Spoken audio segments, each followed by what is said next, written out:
and forgiveness, because of all of the stress and anxiety that I've been experiencing personally from the pandemic and the isolation and the quarantine that so many of us have been going under.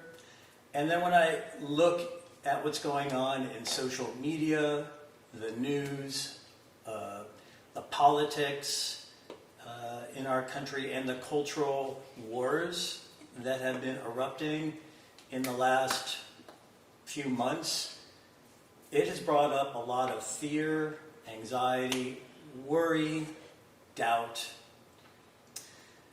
And I know from my own personal practice and from the teachings that I've been taught and that I'm about to share with you, that kindness, love, compassion, and forgiveness are antidotes to all of those very difficult emotions. So I felt like it was a really good time for us to focus on these qualities as we do our practice and to serve as a way for us to focus our mindfulness exercise. So I'd like to start first with a really short meditation. And for some of you, you may not be familiar with this form of meditation or may not have done any meditation whatsoever, but we're going to just do a very easy exercise. I like to start by sitting in the chair kind of upright so that I'm alert. You can do it with your eyes closed or your eyes open. And the only thing we really want to do as we do the meditation is to concentrate on our breath and become aware of our body. And we're going to do this for about 5 minutes. So I'm going to signal to you either with a ringing bell or a little wave of the hand that it's time for you to start. Feel free to close your eyes or just slightly look, maybe at a point in front of you, maybe at the bottom of your screen or just below the bottom of the screen, so that you can defocus yourself and allow yourself to drop into your body and concentrate on your breath. This is going to allow us to relax, let go of the things that maybe we brought with us into the beginning of the class, our busy minds, the rush of the day, maybe some worries that we might be bringing along for the ride, and really arrive so that we can tune into what we're going to try and learn. Okay? I'm going to go ahead and start with a little bit of the wave of the hand and the ring of the bell.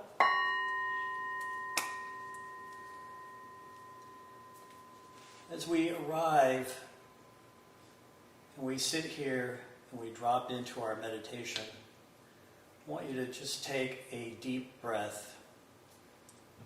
Fill up your lungs and then exhale. And as you exhale, really try to feel into your body. What's going on in your body? Take another breath, hold it for a moment, and exhale.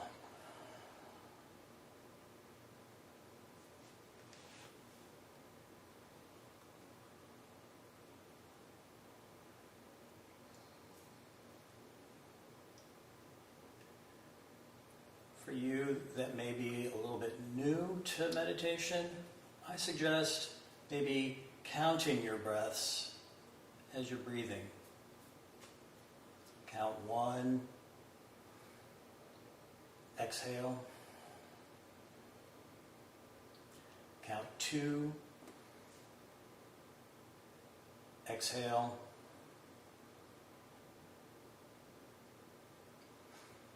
Count 3, exhale. Whenever we're meditating, we find ourselves maybe lost in thinking or distracted, we can always rest our attention on our breath.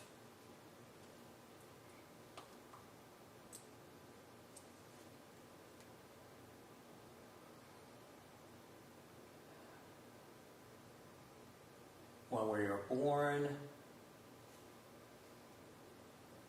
We are born breathing, and we breathe every day, every moment, for the rest of our life.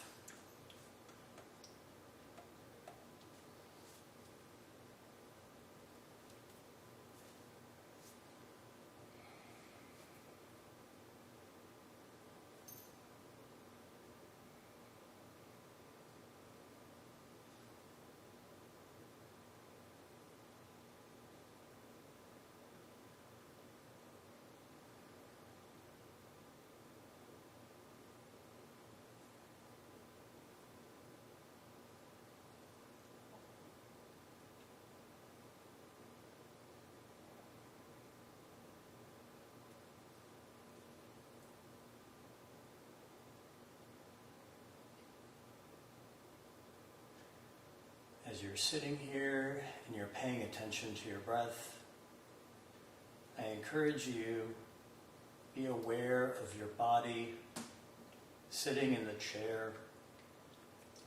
Maybe you can feel the weight of your body pushing down on the chair and the chair pushing back upon you. Feeling your feet sitting on the floor. There's a solidness, a predictability that you're going to sit here and you're not going to fly off into outer space. Gravity holding us to the ground.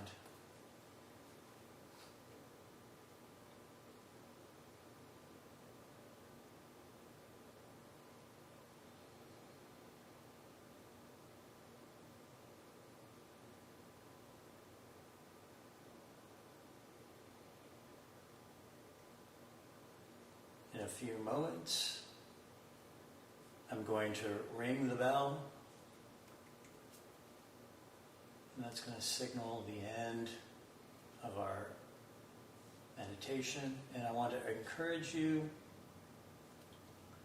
to slowly return to the present time awareness. If you've got your eyes closed, open them very slowly. Try to be aware of what thoughts may be going through your mind, what the content of those thoughts are, and how your body feels.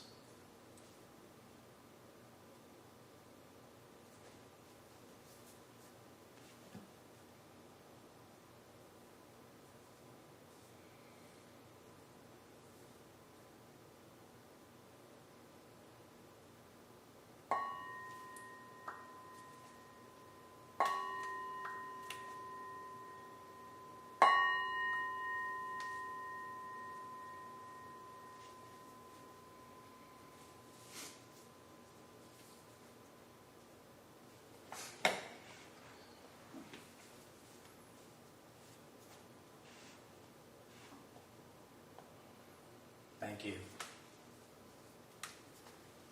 So I just want to give you a quick overview of the class. Some of the topics we're going to cover.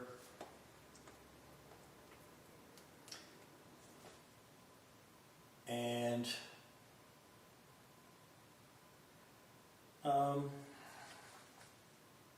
some of my thoughts about why this is important. As I said earlier when I started the introduction, I've been really moved and disturbed and thrown off my own personal center in the last few months with what's been going on with the pandemic and the political situation in this country. And I've seen such polarization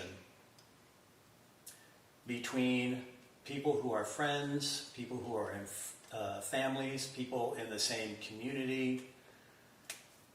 We've seen this polarization, this divide, us versus them, where we're on one side and we have to categorize anybody who doesn't believe or act the same way as being on the other side. I call it the othering.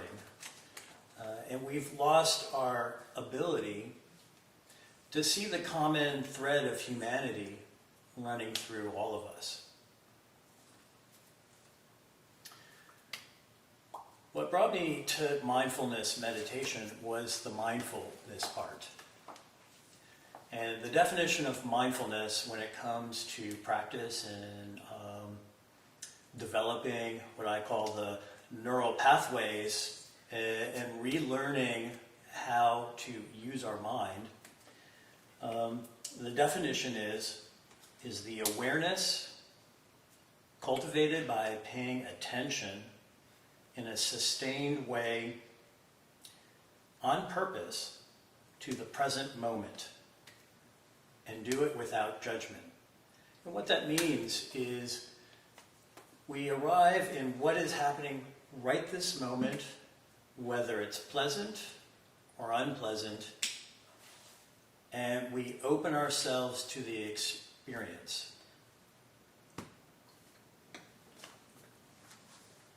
And why is that really important right now? Well, we're surrounded by a lot of things that are very uncomfortable. Some of us are isolated at home without jobs. We see our families being pulled apart. Maybe we have loved ones who've gotten sick. We see what's going on in our nation's capital with Republicans versus Democrats, Trump versus Biden, cats versus dogs. You know, there's all sorts of polarization going on in this country. And we can even see it within ourselves. We can see there are times when we like something and then the next day, maybe after watching something on social media, we're on the other side of the argument, seeing the opposite side. And we find ourselves at times at war with ourselves. But through my own practice, as I said, what I have learned is that when you bring love and kindness and compassion and forgiveness into your daily practice, into the way you interact with the people around you and the situations that you find yourself in, there's actually no room for anger, dissonance, fear, anxiety. We can even meet grief with love and joy in our hearts. And so I kind of felt that the topics were right to be discussed. So as we look at the next 6 weeks that we're going to spend together, we're going to cover 3 main topics, but we're going to break them into 2. This week we're going to cover love and kindness towards others. Next week we're going to do loving kindness towards ourselves. And yes, you are deserving of love and kindness. Then the week after that, we're going to dig into compassion towards others, and then the following week, towards ourselves. And then what I call the superpower of these 4, forgiveness. Forgiveness towards others, and forgiveness for ourselves. And I think if we all dig really deep, we're going to find things that we want to forgive ourselves for. And it's classically, at least for me, it was one of the hardest topics. So I've saved it all the way to the end. The way I'm going to structure each class is I'm going to start the class with a brief discussion about the previous week's homework, allow questions to be asked, and then we're going to get into a talk on the week's topic. And then we're going to jump right into some practice. We're going to do some mindfulness meditation on the topic. The each of these meditations will be guided, so you'll get some instructions all throughout these meditations. But the primary goal is really for us to be in practice. So the meditation is our practice, and we're going to be using this to start building the muscles, as I like to call them, of love, kindness, compassion, and forgiveness. And then at the very end, we're going to have some class discussion and maybe some in-class exercises. It'll depend on the week. So this time around in this class, I know a lot of us are coming back for this second class. We didn't do tons of discussion this time. I'm going to try and get a little bit more discussion going on. So I'd like to set some ground rules before we get into the class. And I think it's very important because we have such a lovely, juicy, diverse group of people. And I want everyone to be able to feel free to ask questions and know it's going to be received without judgment. No question is ever insignificant or silly or stupid to ask. Please ask the question. If I get somewhere inside of a conversation or a talk, wave your hand, and I'll come to a stop and we'll try to answer your question there on the spot. If you feel a little bashful, don't hesitate to contact me offline or send me an email or wait until the formal question and answer period towards the end of the class. Next, when we do have in-class discussion, what I would like everyone to do is listen. Listen with your full body to whomever is talking and just take in what they are talking about. I would like anyone who's talking to have the floor and for no one in the class to crosstalk. So everyone's experience is individual, and if they're asking me a question, I'll answer it. Otherwise, none of us should really crosstalk to the other's questions or experience. We don't want to make comments. This has got to be a safe container. Because often when we work with these topics of loving kindness, forgiveness, and compassion, strong feelings come up. Maybe strong feelings about a person or experience or topic. And when we bring these things up in a forum where we're in a class with a bunch of people, we're making ourselves very vulnerable.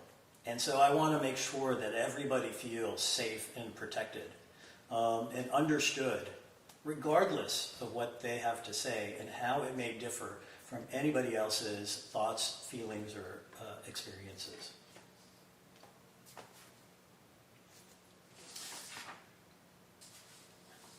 Pretty good. All right. So we've got a pretty good list of people here, and what I want to do is I don't know everybody on the call, and I would like to get a chance to know just a little bit about you and let your classmates get to know a little bit about you.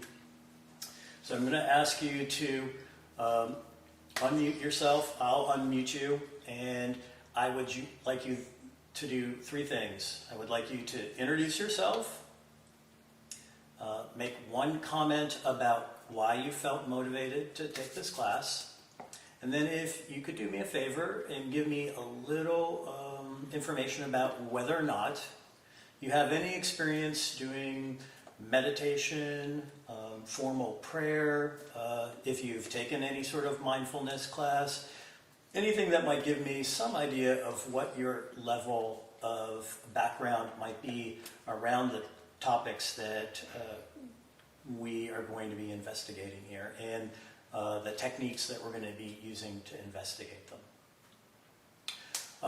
Before we get started, many of you know Paul Giroux, and Paul Giroux is here in the capacity as a American Sign Language interpreter. And we have somebody in the class who speaks American Sign Language, so he is here to interpret for all of us.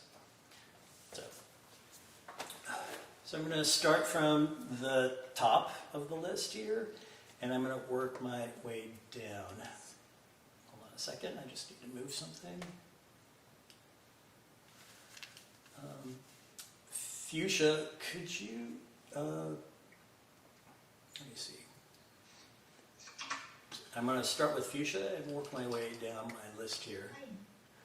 Okay. Okay, Jalen, and I'm taking this class because I took Ron's previous meditation class, and it really helped me a lot. And when it ended, I was very sad, and it felt, while I was taking the class, it felt like an anchor that I could look forward to and help to ground. And so when Ron said he was offering this class again, or this different series, I was very excited, and here I am. Excited to be here. And my meditation practice had been a journey that I started maybe about 10 years ago, and I've just been working with different meditation teachers, usually guided meditations, and I'm really open to practicing all kinds of meditation and using it as a tool to stay grounded and calm and to work through life. Thank you. Thank you. Thank you. Okay. So let's do this. All right. So,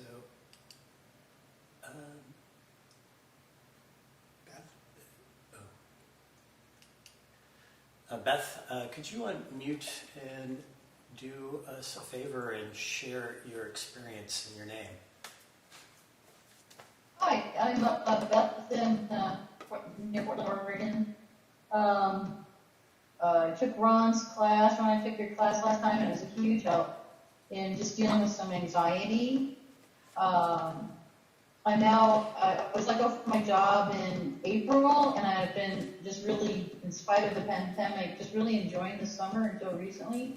But I get to create the next part of my life, and I want to do it mindfully and more consciously, and serve life instead of just worrying about stuff. And so that's why I'm here. And I just have to tell you that in Portland we are experiencing some fire issues, and so I really need right now tonight to just deal with anxiety. That's it. Thank you, Beth. So let's see. Dina, could you do me a favor and unmute and introduce yourself? Hi, I'm Dina Fox. Also live in Portland. Knew Ron and Paul when they lived here. Sorry that you guys are gone, but you seem to be really happy where you're at. So I attended the first sessions of the mindful meditation and really enjoyed it. Got a lot out of it, and looking forward to continuing with another session. Grateful, and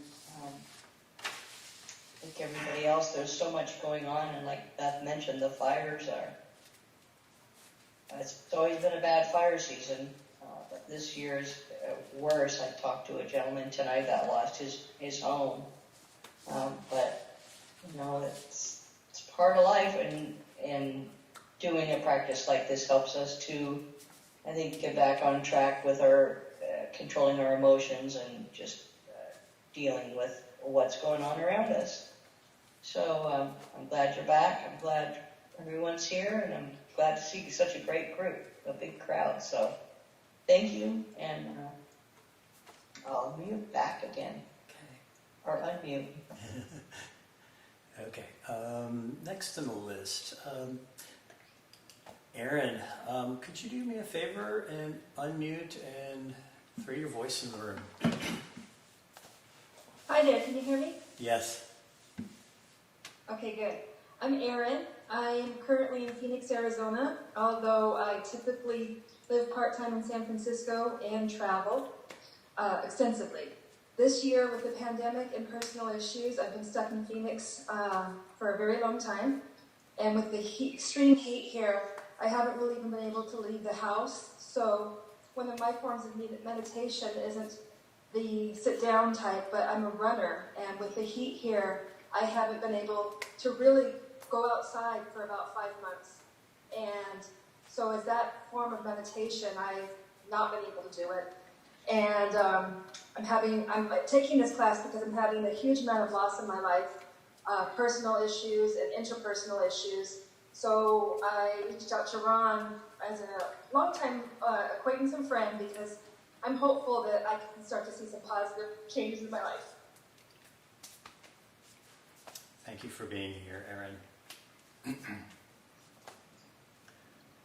Okay, Gabo, can you do me a favor and unmute and throw your voice into the room? Hello, everybody. My name is Gabo, and I'm in San Francisco, and I'm a newbie in meditation. I started pretty much a little bit before your last session of meditation, so I've been enjoying that a lot, and for me, it has been an anchor, especially during all this time that we're going with this social distancing, having this group of people around when we are together with the same purpose. It really helps me create community that I'm so much need in these times. I don't have a lot of human contact, so this is really helping me. And so and I'm really excited to be here. And for my friends, you guys who live in Portland, Oregon, for us who live in San Francisco, we've been thinking about you all day long since we have these red skies, due to the fires over there. So we feel it here. We see it. It's an orange sky all day long, which has put us in, at least to me, like in this limbo. I don't know if it's day, the midday, or it's close to night, but very happy to be here with you guys. Thank you, Gabo. So, Twina, could you do us a favor and introduce yourself to us? Yes, hello. My name is Twina. I am a deaf person, and this is my interpreter, Paul, and hello everyone. I live in Washington State. I've known Paul we were friends many years ago in Louisiana, and so I'm just really excited and curious to learn about meditation. And I know other people have told me about meditation, and I felt like that there were barriers of access to be able to do meditation. And so I want to learn how to understand myself better, and also how to get involved with becoming more mindful and aware, and just to feel better. And so I want that. And I know other people, I saw that their involvement with meditation really helped them. And so I actually want to jump in here and learn. And so I'm new, but this would be a great introduction. So Thank you, Twina. Jeff, could you unmute yourself and put your voice into the room? Hi everybody, I'm Jeff and I live in San Francisco. I've meditated for over 20 years and I've also had other practices in place for, I'm generally kind of an anxious person. I'm finding this time especially difficult because today we woke up on Mars, and I'm so glad the live feed can reach all the way back to you, because it's crazy here. It just feels like all the things that I normally would have in place are discombobulated. I still meditate every morning, but my swimming was such an integral part of things. And then that switched to hiking, but now we haven't been able to go outside for several weeks. So, yeah, it's just all this pivoting and trying to keep myself grounded. So I took the earlier class with Ron, and I'm so glad to be back because I don't have a lot of social contact right now, and this is something that just keeps me grounded. and I really appreciate it. So I'm glad to be back, and thank you. Thank you. Okay. Russ, could you unmute and introduce yourself to us? Hi there, my name is Russ Bloom, and I've been doing some meditation a handful of times a year for the past 20 years. However, the most recent few years I've started meditating a little bit more as being a parent to a young child, needed to find more ways to calm, relax myself, and just give myself some self-care. And so when this pandemic started and sheltering in place, I've meditated even more, sometimes a couple times a week, usually guided meditations. But I feel when I came across this, that this, guided, I wanted to join and be part of this guided meditation because I need to have just more love, forgiveness, compassion in my life. And so, I look forward to this series. Great. Thanks, Russ, for joining. Melody, could you do me a favor and unmute from your end and let us know about you? Hi, I'm Melody, and I'm here in Portland, Oregon.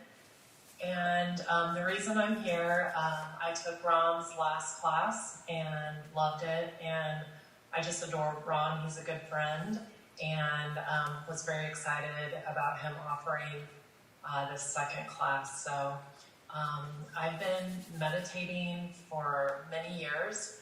I would consider myself always a student, though, because there's always something that you can learn, and loving kindness and compassion are just something that I want to live by. So this class piqued my interest, and I'm just really happy to be here and meet you all. And thank you. Thank you, Melody. Sean, could you do me a favor and unmute yourself and introduce yourself to everyone? Yeah, definitely. My name is Sean McKinnon. I'm also living up in the Portland area in Clackamas, Oregon, and I am taking this class because it was suggested to me by my mother, who is also taking the class. And I have been practicing meditation for several years now. Since my time in college, I took a class there at the college. But about a year ago, meditation stopped being as frequent of a thing in my life. It stopped being as effective as a means of refocusing myself in a lot of times. And I'm hoping that this class can help reteach me some aspects of meditation I might have forgotten about, or some new techniques that might be able to get that back to me. Thanks, Sean. I think we have one more. Yvette, could you do me a favor and unmute yourself and put your voice in the room?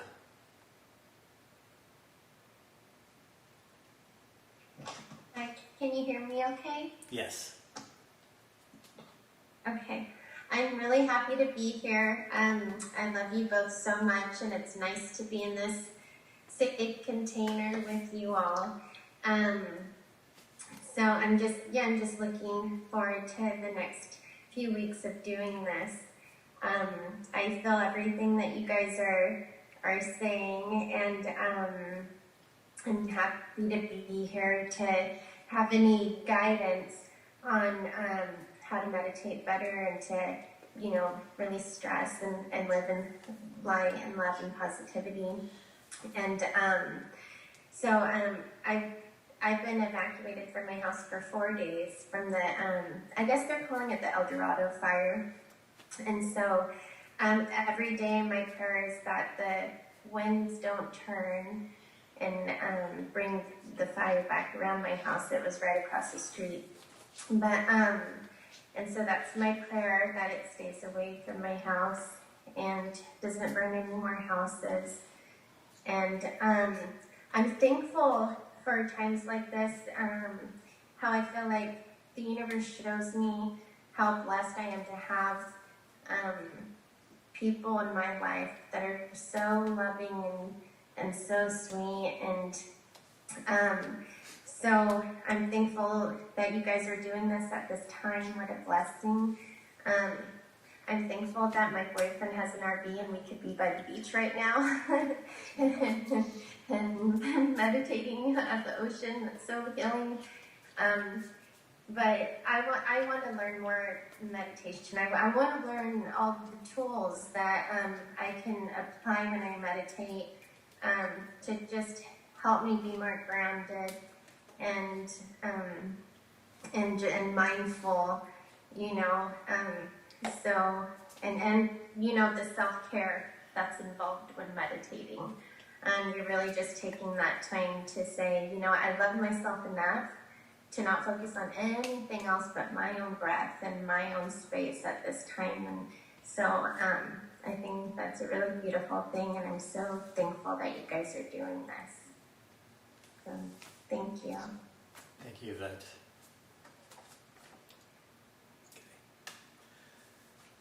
So,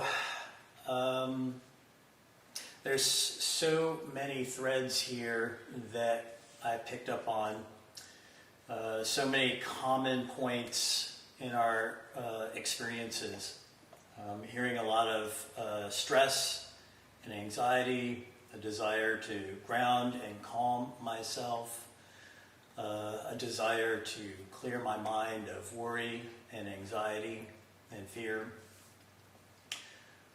And you know, another common thread of I want to learn more, and I want to open myself to new potential techniques.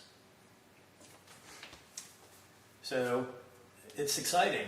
I'm thrilled that you guys chose the time to start right now in this class, and to start with the topics that I'm really excited to work with. And I wanted to kind of speak to a couple of things right up front, and say that our practice that we're going to engage in here in this class is going to be focused on using mindfulness meditation in a seated position, but mindfulness and meditation really can be a much more broader practice. It's really an act of arriving in the present moment. And I heard several people say, I work out, or I go running, I go swimming.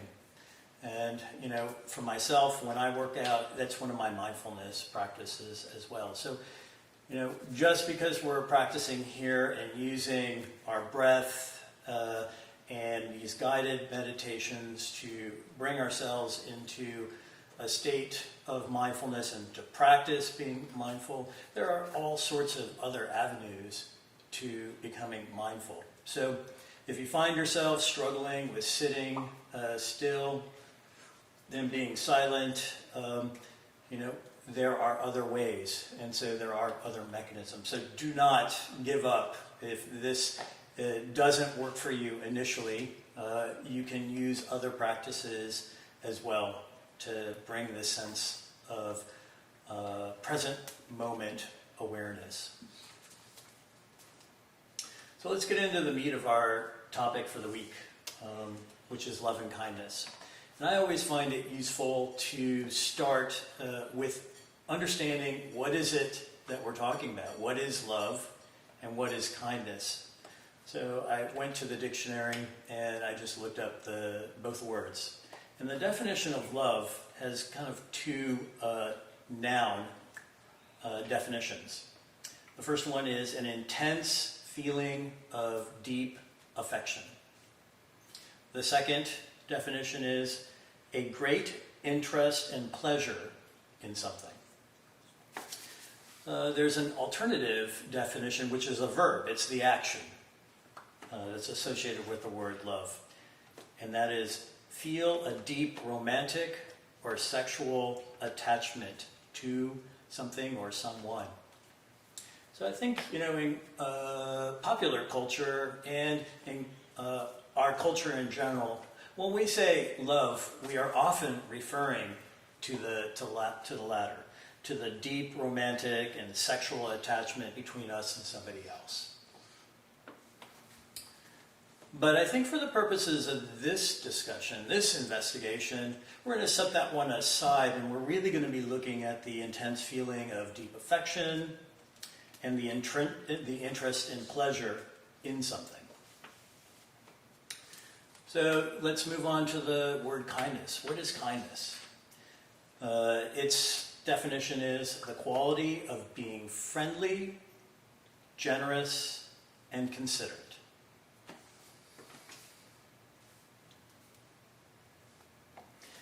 So why are these two words, why are these two feelings so strong? Why are they the antidote to these other more intense feelings of anger, fear, anxiety? Well, I would like you to just think of an experience where you are feeling an intense amount of kindness or love.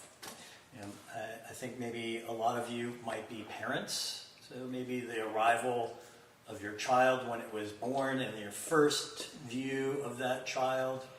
Maybe you've been surrounded by your family at a birthday party or at a wedding, and you look around the room and you just see all of these people that you deeply care about. You can really viscerally feel in your body this vibration of love, this vibration, this feeling of kindness. And if you really drop yourself into those moments, when you're feeling these intense feelings of love and kindness, when surrounded by your family, or when you're seeing your child for the first time, or maybe when you're holding a pet or a very close loved one that you care about, how often are you also in a state of total fear? How often can you really say that there was even a shred of anger or anxiety or fear or doubt? When you're totally in a state of complete surrender to love and kindness, anger, fear, doubt just can't get a foothold. It can't arrive in the room. It can't arrive in your experience. So, when we take that and we really think about what's going on right now, think about what's happening to each of us individually on a daily basis. Right now, I'll just speak for myself. I get up in the morning, I'll have my breakfast, and I will jump into picking up my phone, and I'll start reading social media. I'll go on Facebook, or I'll go on Instagram, or I'll go on the news. And I'll just scroll through stories and postings by people. And I can tell you just, in the first 15 to 20 minutes, my emotional range will go from calm and cool to ramped up and excited and angry and frustrated, because I'm reading things that are really getting under my skin. I'll hear about the latest thing that happened in the world that doesn't agree with my point of view. I'll read about some injustice that has happened in the world. I'll read the fake news that's intended to get us all anxious and revved up. So, it's my kind of feeling that the political and the cultural polarities in this country, combined with our access to news and information, combined with the technology that we use to access all of this and interact with each other, drives our mind into a state of anxiety and alertness, and we start to scan our horizon for things that are dangerous or threatening to us, because our fear reaction gets easily driven by the technology and by the information. Our news outlets are really kind of thriving on the fact that they can put out stories that grab our attention and get us anxious and worried. And one of the reasons they do this is because it drives ad revenue. It allows them to sell more ads and allows people to sell things to us that might help us feel better. So, it's a classic, I call it it's a menu, it's a recipe for making us feel bad. And as we have evolved, or as we are constructed as humans, our brains have a section that is responsible for keeping us alive. And that part of our brain is always on alert, always looking for danger. And it's very easy to agitate it because, 200, 300, 400 years ago, when we lived in very rough conditions and out in nature, we had to be afraid of all sorts of natural things that might threaten our very survival. But as modern humans, much of those dangers have evaporated, they've gone away, and we live a relatively safe existence. But that part of our mind is still ever present. It's there, scanning, looking for danger. So the way we live our lives and the way we interact with our technology and with news and information can lean into this habit of being afraid and looking for things to be afraid of. But I don't really think that that's a natural state of being for human beings. If you look at children, when they're very young and they're really just kind of coming into their own, and you really watch them interact not only with themselves but with strangers, they'll run up to total strangers with this completely open look on their face, their hearts wide open, just glad to see you, really wanting to interact with you. There's such an innocence, this pure, sweet love. And most parents have seen this in their children. And I've seen this in my nieces and nephews. And it's only as we start to grow up and we start to mature and we start getting programming from our parents and from society and from our culture in general, our government, that we start building up some habits on how to behave and how to draw back and to start looking for danger in every corner. So I think that, we as humans, we're wired to naturally be loving and kind and compassionate. But we learn these habits of fear and anxiety and anger from those around us.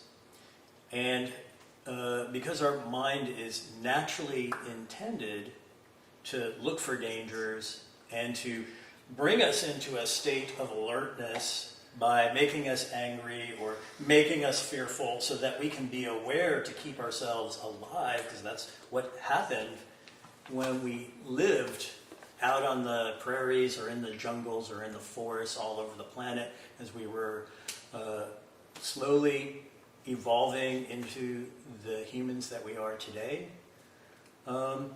Those feelings of fear, anxiety, and anger are the things that kept us alive. And so they're very, very, very much at the surface. So if we spend our time really kind of feeding ourselves with things that constantly make us fearsome, worrisome, and anxious, then we're just kind of, I kind of like to think of it as we are cutting a groove into our brain that's getting deeper and deeper and deeper, and that habit of being worried and being anxious and not being calm gets more and more and more reinforced.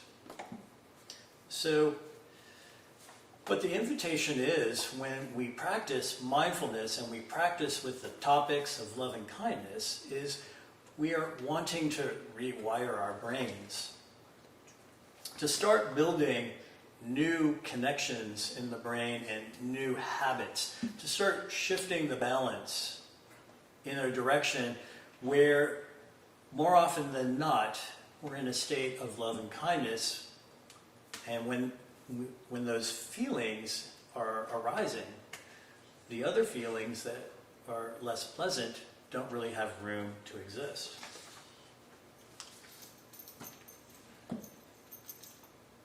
So neuroscience has been trying to catch up with what practitioners of mindfulness have been saying for hundreds of years. We've been saying in the mindfulness community, loving, compassion, and kindness, can really shift your entire perspective on the world. Neuroscientists have started doing experiments, and in a paper that was posted in 2008, neuroscientists took a group of long-term, lifelong meditators that were some monks, and took a group of people who had never meditated before and taught them how to meditate. And another group of people who had never meditated before but didn't teach them how to meditate. And they trained the people who had never meditated before how to do loving kindness meditation. And they scanned the brains of the three groups of people at the end of the experiment. And what they found is the section of the brain that's responsible for empathy was lit up and active in the monks who had spent their entire lives basically practicing love and kindness meditation. In the group of people who had never meditated before but got 2 weeks of meditation instruction, that same part of their brain was lit up with activity. Additionally, they found that another part of the brain that lit up in both of these groups was the part of the brain that shows that you are feeling positive emotions inside of your body. Emotions like love, compassion, and empathy.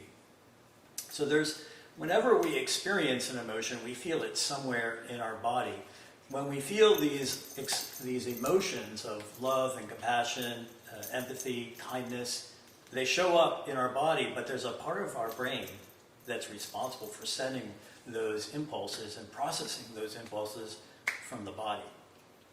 In the third group, the people who had never meditated before and never got any instruction, neither of those parts of those brains were active in any significant way in the experiments that they did. So what this experiment is really pointing to is that it actually doesn't take too much practice to get the benefits of doing love and kindness meditation. And it shows that it's possible for us to rewire our brains, to start moving the bias of our thoughts from the more difficult and more intense emotions of anger and fear and anxiety over into the more pleasant, more pleasurable, the healthier, more wholesome feelings of love, kindness, and compassion. So I'd like to talk a little bit about the qualities that we associate with love and kindness. And there are 4 factors that we kind of group into love and kindness. The first one is friendliness, which is defined as goodwill, benevolence, and fellowship. And when you're feeling friendly towards somebody, you're feeling a lot of goodwill towards them, you have a benevolent attitude for them, and you feel in genuine fellowship with them. The second factor is compassion. And compassion is the understanding and the desire to help remove any harm or suffering that may be happening to another person. This is the quality that the Buddha refers to as the trembling or the quivering of the heart. The third factor is what we call appreciative joy. And it is the pleasure that comes to us when we take delight in other people's well-being. So when we see somebody that we know, and maybe they have recently recovered from an illness, or maybe they got a brand new job, there's something lovely happened to them, we just get super excited. We feel really good for them. And we're taking this pleasure into our bodies, just knowing that they're happy and they're well. The last factor is what we call equanimity. Equanimity is defined as the mental calmness that comes over us, and especially in the presence of a difficult situation. So, Thich Nhat Hanh likes to describe it like this. When the Vietnamese were on their boats back in the 70s, and they were trying to escape their country, they would often find themselves subject to pirates on the sea. And he said, as long as one person in that boat could stay in a state of mental clarity and calmness when the pirates were coming back, even if everybody else in the boat panicked, if that one person could stay calm and centered, then all was not lost and they could turn the pirates back. That's the kind of the strength and the power of being in a state of equanimity.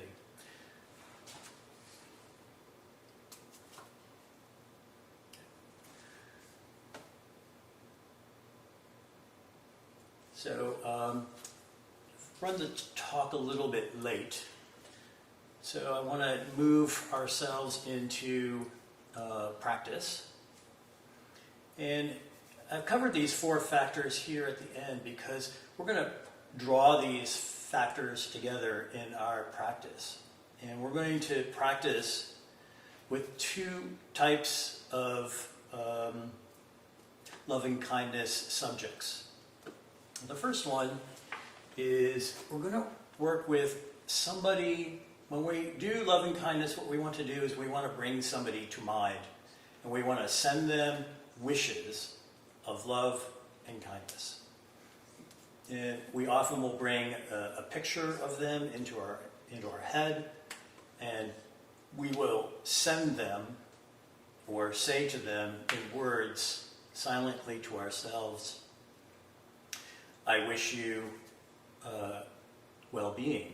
I wish you good health. I wish you joy. I wish you ease. I wish you the end of suffering. And what we're going to do is we're going to work with two types of people in our practice today.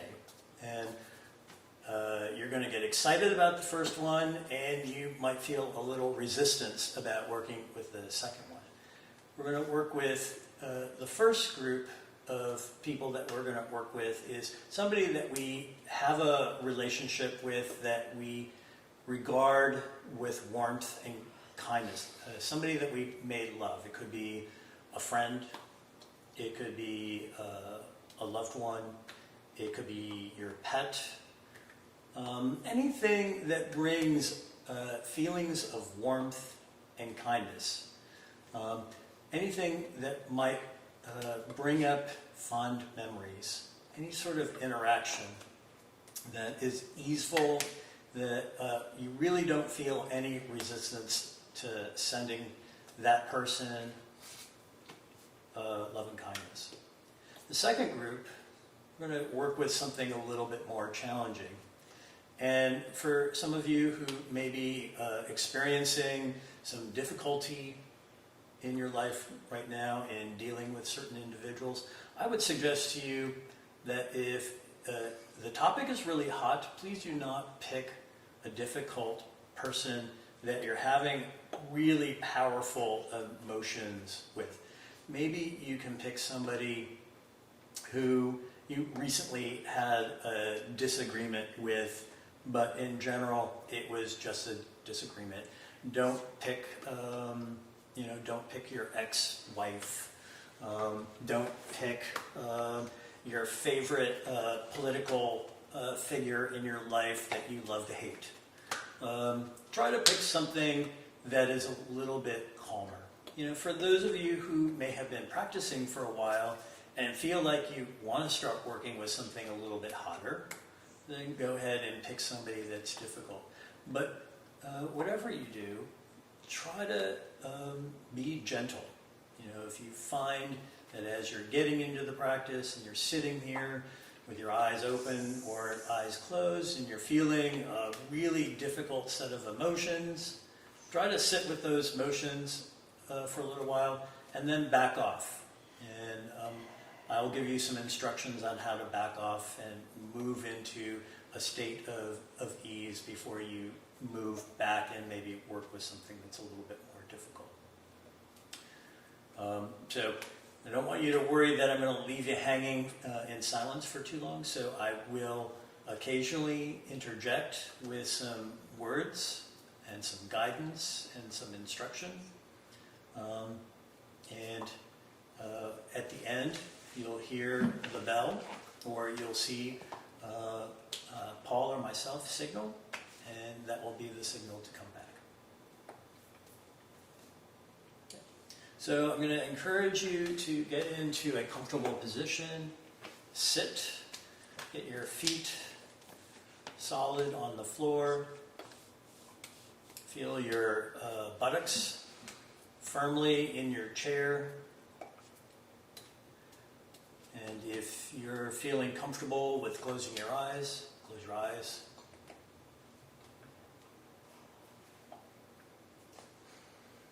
Let's take a couple of deep breaths.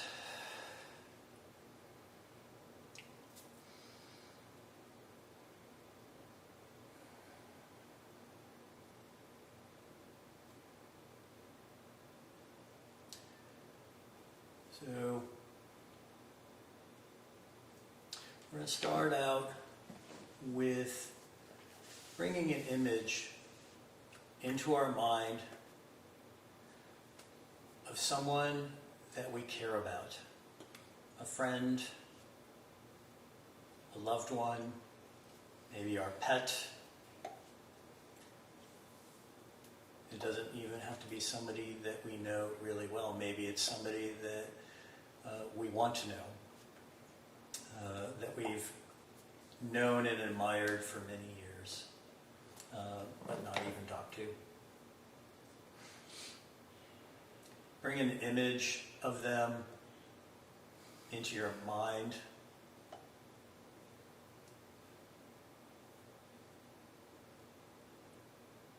I want you to imagine that they are smiling at you, looking back at you.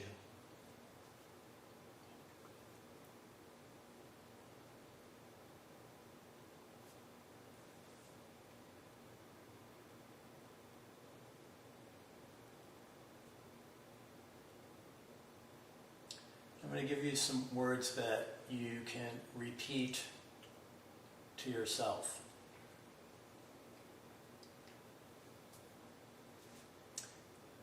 And if they don't feel completely comfortable for you, you can change them to ones that do feel comfortable.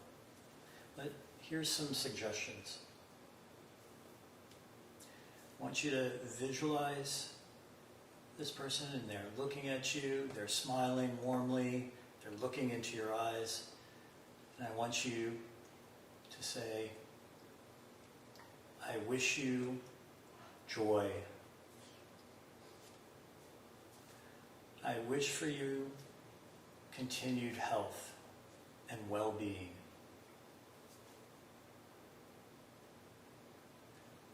I wish for you an end to all of your suffering. I wish for you to live without fear.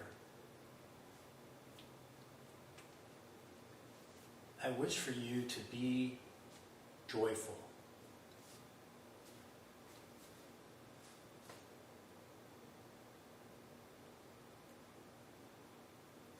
Continue to say these phrases,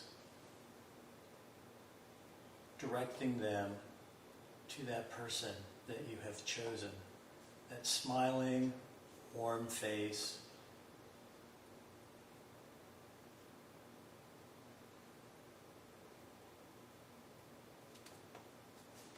I want you to imagine them as young versions of themselves, maybe children. Repeat those words. Pick any age for this person that feels appropriate. Maybe there's a version of them that needs more love and kindness than the one that is in front of you right now.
As you're saying these words to this person that you care about, be aware of how these feelings of love and kindness feel inside of your body.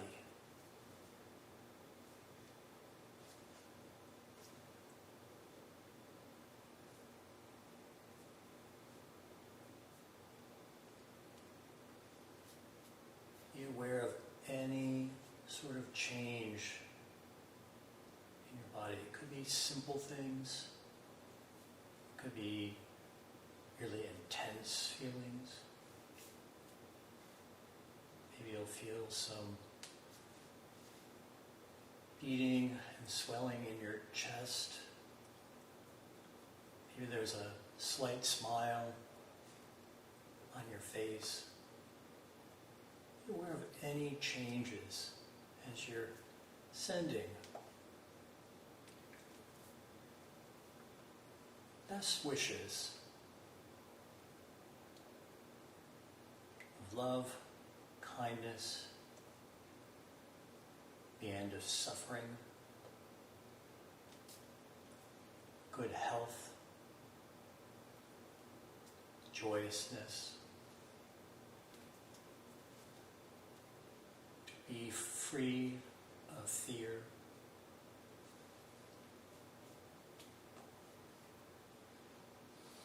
to this other person.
If you find yourself getting lost in thought, you can just return your attention back to your breath.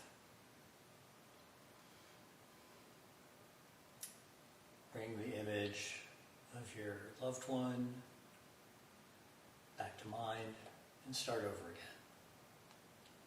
It's natural for our minds to wander and to think. There's nothing wrong with that. That's what the mind does.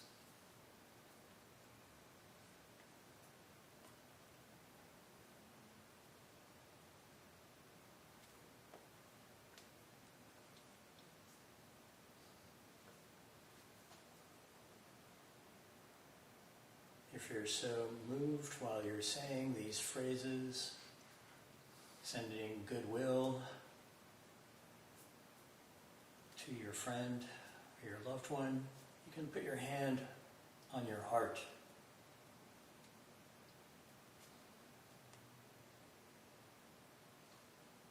Feeling the warmth of your heart radiating out, sending love and kindness to this very dear person that you're practicing with.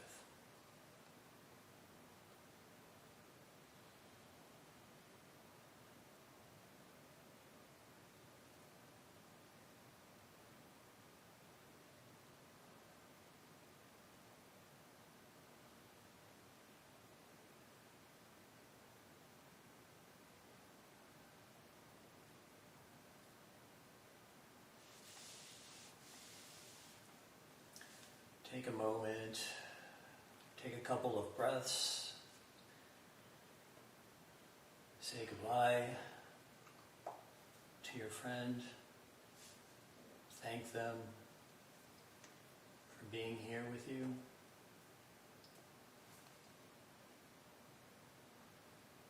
Now let's bring to mind someone that maybe we're having a little difficulty with. Maybe it's the guy who cut in line in front of you at the grocery store.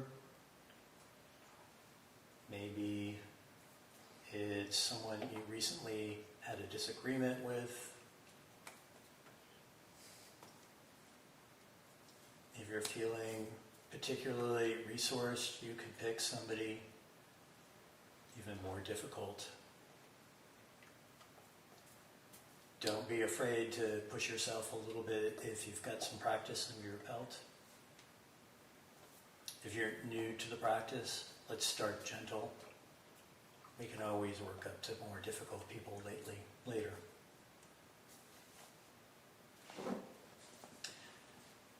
Bring to mind this incident where there was difficulty. Try to bring a picture of the person that you had this difficult interaction with to mind.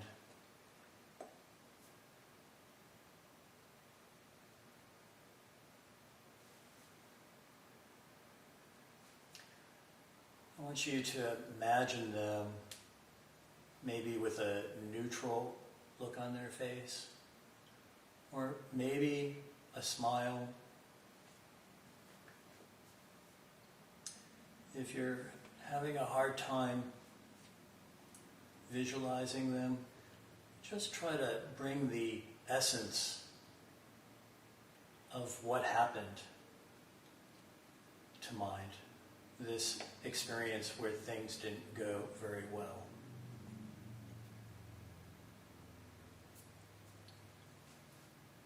Feel where those feelings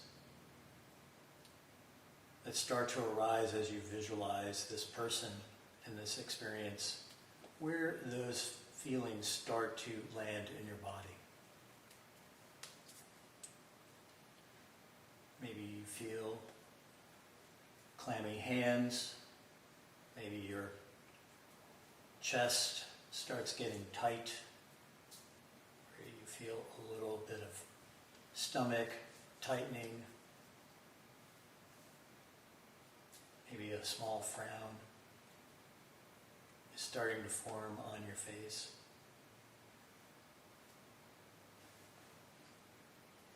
Now I want you to go back to that person that you're having difficulty with. And I want you to try one of two things. I want you to imagine this person as a young child, maybe a child of 4 or 5.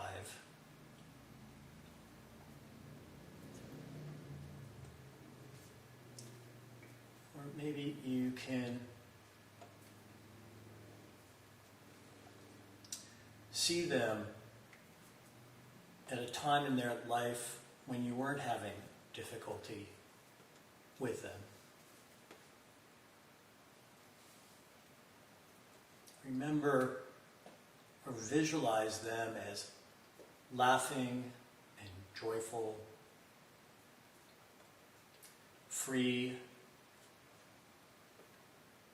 of the experience in which you had difficulty with them. Maybe a time of innocence for them.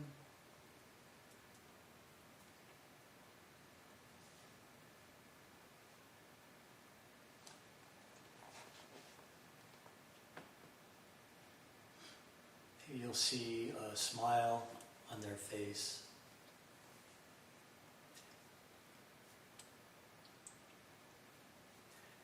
I want you to bring those phrases that we used with our first individual back to mind. I want you to send them wishes. I wish good health to you. I wish for you to be joyful.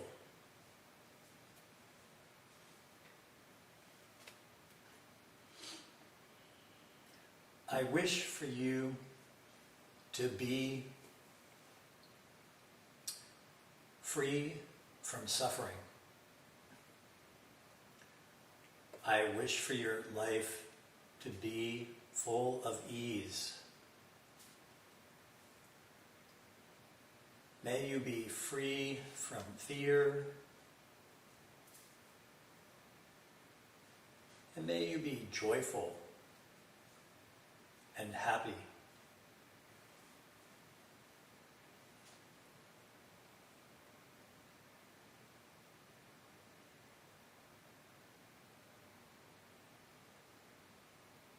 All of these wishes are wishes that we want for ourselves, and we want them to be now gifts for this other person.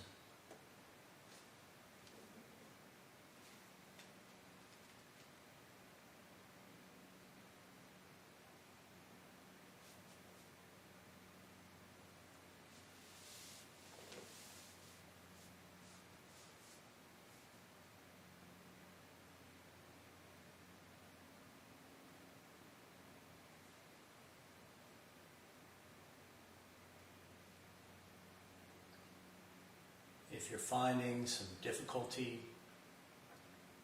in doing this, it's okay. This is not an easy part of our practice. You can always drop back, take a few breaths, and if you're feeling like you want to try again, go back and visualize that person again and send them wishes. If it's feeling difficult, go back to the person that you worked with at the beginning and start working with them again.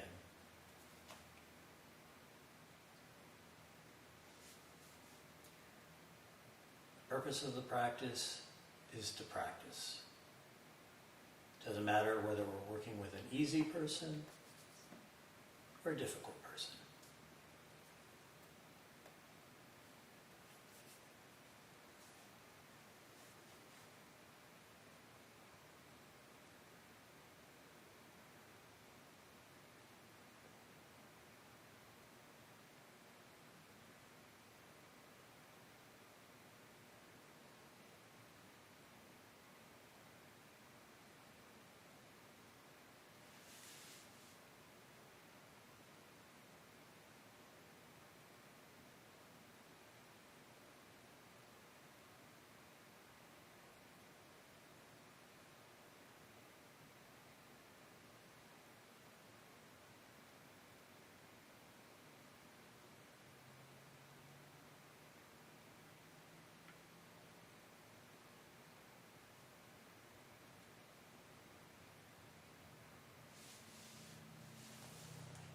I am wishing you good health.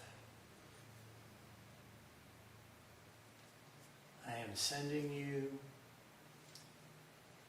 good wishes and freedom from fear.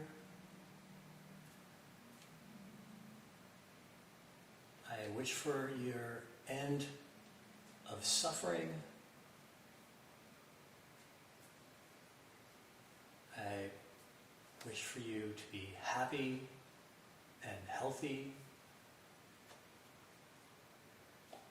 And I wish for you to live in continued safety.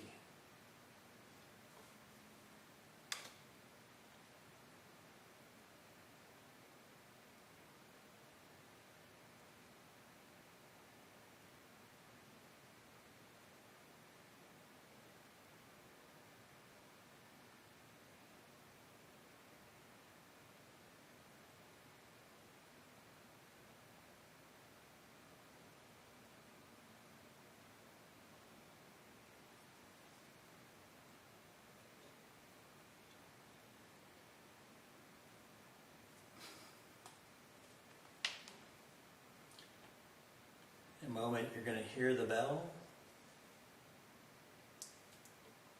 When you hear the bell, say goodbye to your person that you're working with. Thank them for joining you and receiving your well wishes. If your eyes are closed, slowly open them up and return to to the room.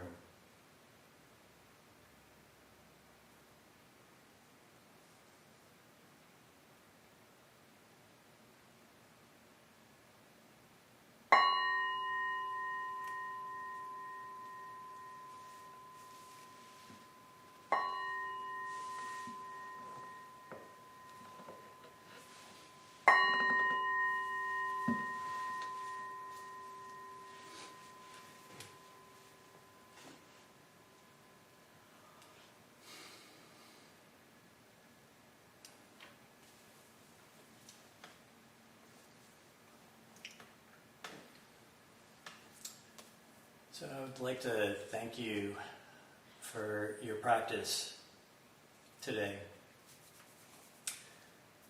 You might think that I'm being a little bit goofy with these glasses, but when we practice love and kindness meditation, what we're trying to do is we're trying to change our perspective on life. And all through life, we look at life through different lenses. And this practice of loving kindness really can shift our perspective in how we see the world around us.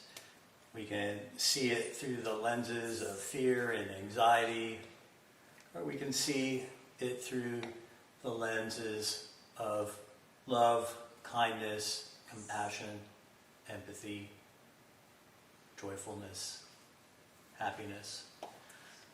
And so it's really a choice that we're making when we enter into this practice to develop new neural pathways, new responses to life, to retrain our mind and to remind us of our divine nature to be loving and kind to each other. So I know we're running a little bit late tonight, just about out of time, but what I would like to do is, if you're willing to give us just a few extra minutes on the end, I'd like to take some questions and get some reflections from anyone in the room on how this practice felt for you, and then I've got some homework. I'm not going to grade the homework next week, but I'm going to give you some homework, because if we practice, in 2 weeks' time when the scientists bring the MRI scanner and look at our brains, they're going to see all of our brains lit up with more empathy and more kindness and more joy. So I'm going to go ahead and say, if you've got any questions or anything you want to share about what might have gone well or hard for you in the practice, just unmute yourself or wave at us and let us know that you want to ask a question or share something.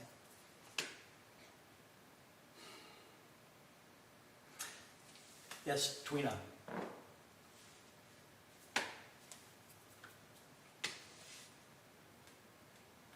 I was feeling in my body, I was feeling really heavy. And I wasn't feeling very moved. And so I'm just wondering, is that normal? But also I felt kind of light in my head. Like a tickling or a tingling in my face. And I haven't really experienced that before.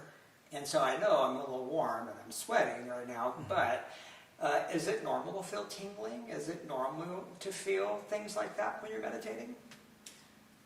Yes. When we slow down and we really start to arrive in our bodies, all sorts of background sensations can arrive. So you may notice all sorts of sensations that you've never experienced before as your mind starts to quiet and slow down, when you stop thinking so much, when you're not busy doing something. So you become more aware of this body that we exist in, and we take it for granted. when we're living our daily existence. But when you slow down and you just stop and you just try to observe, you'll see all sorts of things start to happen. So you're not reporting anything unusual. The heaviness that you were reporting, don't worry about it. It's common for us to come into meditation and sometimes there's nothing. There's blankness. You know, for many sessions of meditation, especially when I started working with loving kindness meditation, I felt absolutely nothing. I just said the words and sent these wishes towards these individuals that I was working with, but I felt nothing. I felt numb. So, it takes some practice. So don't worry about it. You're doing nothing wrong. This is very common. But over time, as we practice more and more and more, and we become more open, things will start to shift. It just takes time. Did that answer your question? Yes, it did. Thank you. Thank you. Hey Ron, this is Russ. Hey, Russ.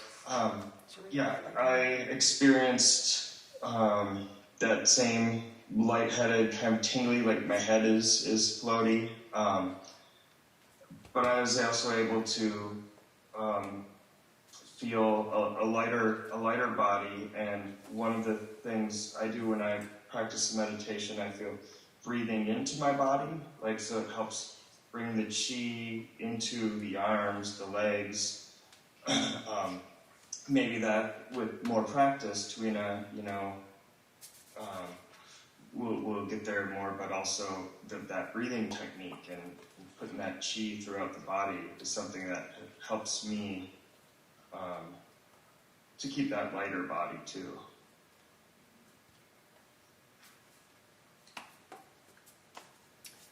Okay. Thank you, Russ.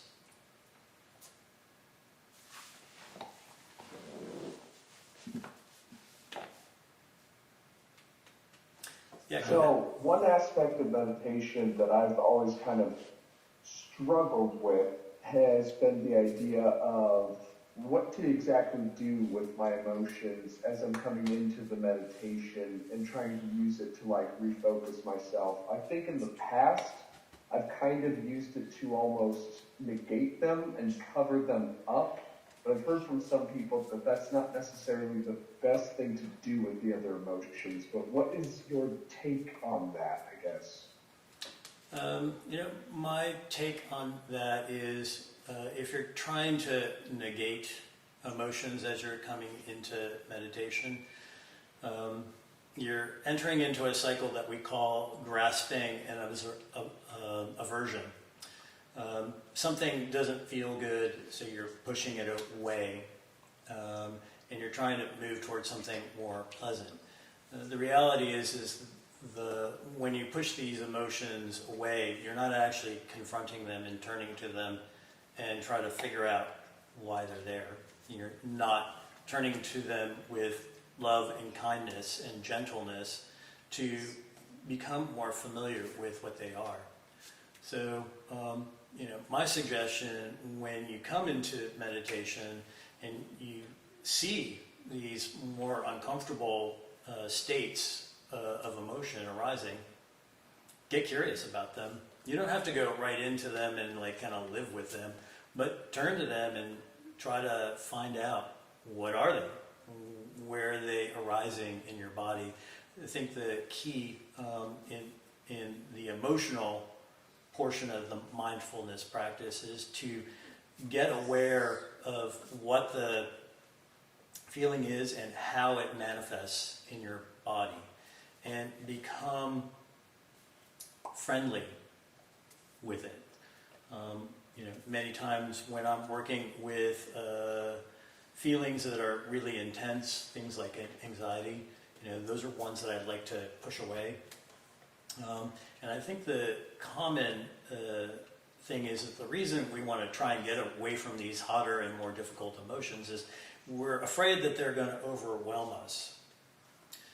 But at least in my own experience, that if I kind of move into them and I get close to those emotions and watch them come up and watch them build and build and build, at some point they shift and they evaporate or they fall apart, and something behind them is revealed. So I think the practice of mindfulness, the instruction is to show up in the present moment and be present with whatever is arising, whether it's pleasant or unpleasant. And that's the general instruction. And that applies to emotions, that applies to physical sensations, whether you're dealing with pain or pleasant emotions or pleasant feelings. And so I'm hoping maybe there might be a little slice of something there for you. Did that answer your question? Yes, I think so. So when you were sitting, what kinds of emotions were arising that were unpleasant? If you're willing to talk about it. I think for me, especially with the disagreeable individual focus that you were kind of bringing up, in that I work at a retail area, and there are a lot of individuals who can seem very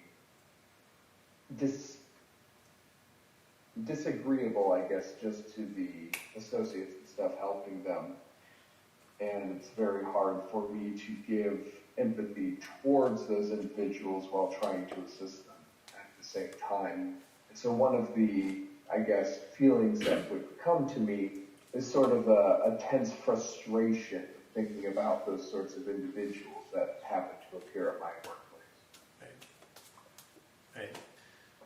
So that's, I can totally see why the intensity of the emotion would come up.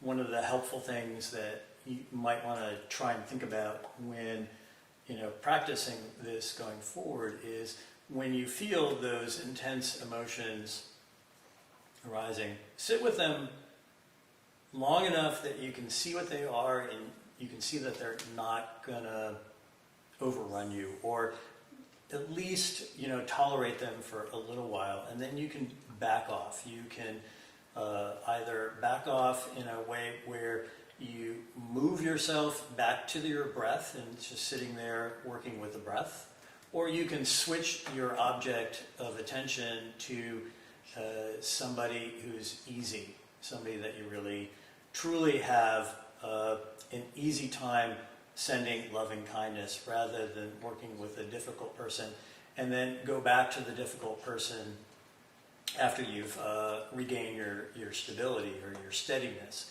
We call that titrating, where you bounce back and forth between a difficult person and an easy person. Because what you'll find when you do that as you're practicing, your window of tolerance of being able to send loving kindness to this person that you might be having a difficult time with, whether it's the frustrating person at work or a loved one that you might have had a fight with, you find that you can be with that person more easily and send them more love and kindness without seeing these really intense emotions popping up almost immediately. It may take a moment longer, or 30 seconds longer, or a minute longer each time you ping pong back and forth. So what we're trying to do is we're trying to retrain the brain using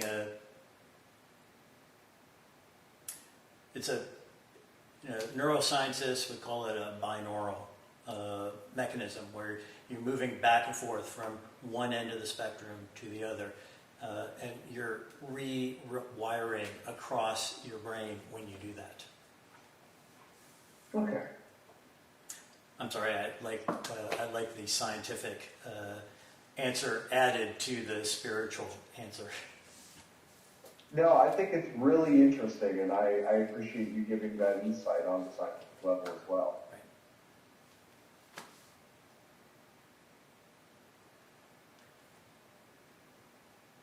Any more thoughts or questions? Yeah, me, Gabo. I found myself a little bit overwhelmed. I think I chew more than what I could really go into. I thought I'd pick up an easy person, and I really start feeling really very heavy in my heart. But I said like, well, I can do it. I'm just gonna push myself, and as I continue to send these people good thoughts, I suddenly I was going into this image of this person, reminding them younger with that smile, and I got overwhelmed with feelings of really deep love for that person, and I just started crying. And I didn't know if I think I forgot I was not even paying attention to my breath, but I think the feeling of love, kindness, and compassion were really evolving as I was sending these messages. So that was just my comment. I don't know if that was what the exercise is all about, but I got overwhelmed by my emotions. There's no way to do this wrong. And the thing that I would, just suggest is just really be observing where these feelings are arising in your body. Just get super familiar with those places that you're feeling the love, the overwhelming love, the intense love, and the intense kindness, and get comfortable, because even intense love and intense kindness can become uncomfortable at some point. So it's good to build a window of tolerance there.